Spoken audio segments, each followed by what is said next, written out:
sa physical therapy kung may naiipit na nerves. Pwede rin mga yoga, meditation sa mga Eastern countries, may mga Tai Chi.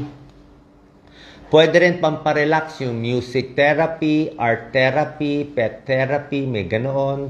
Meron ding psychotherapy, pang psychologist, psychiatrist, para maayos yung mga emotional problem. Pwede massage. Maganda ang massage. Laging minamasahe. At syempre, pag physical versus emotional pain, minsan walang cure. Syempre, dapat healthy ang lifestyle natin. Exercise palagi, kahit masakit ng katawan. Kasi oras na tinigil nyo yung exercise nyo, lalong hihina katawan, lalong sasakit ang muscle. Healthy food, napakahalaga para malakas yung katawan, wag magpapaka-overweight. Mental health, napakahalaga. Okay? Pag sira ang mental health, lalo maraming sakit na mararamdaman. Family support, social support, at syempre pagdarasal. Hindi ko naman kailangan sabihin na yun kasi counted lagi yun. Sinong doktor pupuntahan? Kung isa lang pupuntahan nyo, pinaka-specialista dito, rheumatologist. Kung rheumatologist, mas safe kayo. Kasi baka merong mga ibang malalalim na sakit na hindi natin alam. Kaya ng rheumatologist nyo. Pwede sa orthopedic surgeon, baka may bali dyan, hindi natin alam.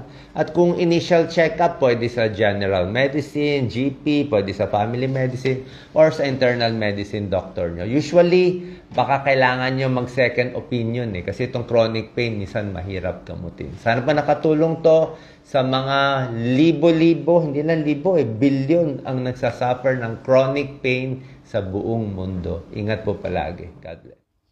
Lulutuin natin simpleng luto ng ating sardinas. Healthy to, masustansya to, at yung isa naman sardinas na merong repolyo at saka carrots. So, umpisahan na natin. Doon sa una natin gagawin, simple lang. Ang kailangan natin, kalamansi at saka sibuyas lang. Pero, lalagyan natin ng konting wansoy. Mabango to at saka masarap. So, usually yung mga Thailand foods nilalagyan yan. Yung unang luto natin ng sardinas, simple lang. Isang lata ng sardinas, papainitin natin. Yan. Okay. So, eto na yung ating kawali. Ilagay natin yung ating sardinas. Yan. So, makikita natin yung ating sardinas. At pag mainit na yung ating sardinas, yan. Kasi syempre gusto naman natin mainit-init, hindi ba? Madali lang po ito.